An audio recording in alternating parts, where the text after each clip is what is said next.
My name is Panayi. I run a firm of accountants and business managers in the music industry under the name of CC Panayi and Co. Started out with one client 33 years ago, October 1980, and we look after people like Snow Patrol, Emily Sandé, Lauren Vula, Cribs, Foles, and many, many more. And if I've forgotten anyone, I'm sorry.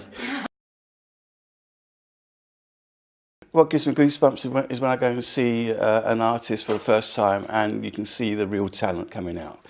And you think, wow, I'm actually involved in this and I'm going to get paid for this. It's an incredible feeling. Always live. I've been going to gigs since I was about 16 years old, and I've seen some incredible artists. In the days when I had to actually pay for a ticket, I saw people like Jimi Hendrix. In fact, I saw Jimi Hendrix's first ever gig in the UK, and I saw his last as well at the Isle of Wight in 1970.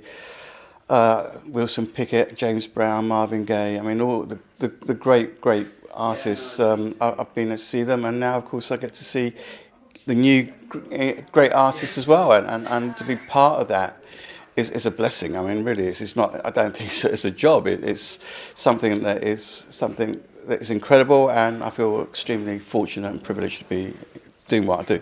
That's fantastic. So, started to see like brands start to get involved in the music industry. Obviously, young people are not just young people, but people who are really passionate about music.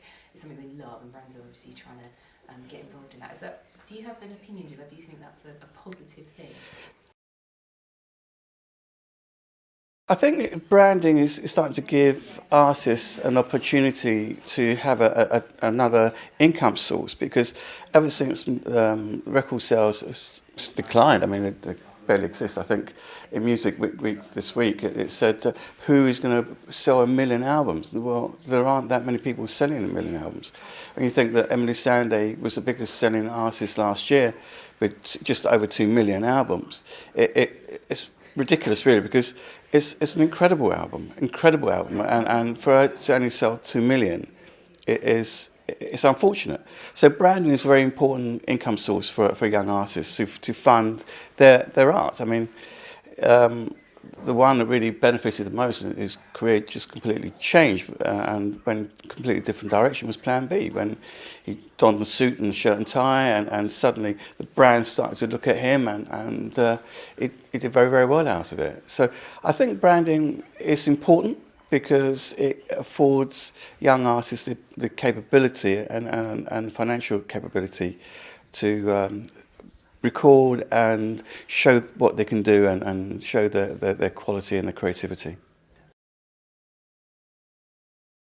Well, Paloma Faith last year with the John Lewis Christmas advert. I mean, wow. I mean, that wasn't an advert, that's a mini film for me. It was just a mini feature.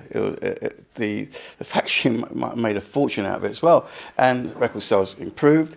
It was tremendous because it gave a lot of other people an opportunity to hear Paloma Faith that they wouldn't normally be able to listen to. So I thought that was a great branding aspect. I think this year's Christmas adverts are not to the standard as they were last year. And what's Marks and Spencer's trying to do? I mean, just incredible. But there you go. What do I know? When we first took on Snow Patrol, I went to the Barfly and there was 150 people there. And I thought, okay, this is good. And then 2 years later, I was standing in the middle of 45,000 people, listening to them singing Chasing Cars. And that still gives me goosebumps now. And to see a band go from, I said, 150 people to 45,000 people just to see them was an incredible feeling. But also, I went to Paris earlier on in the year to see Emily Sandé, and there's only about 2,000 people there then. But the noise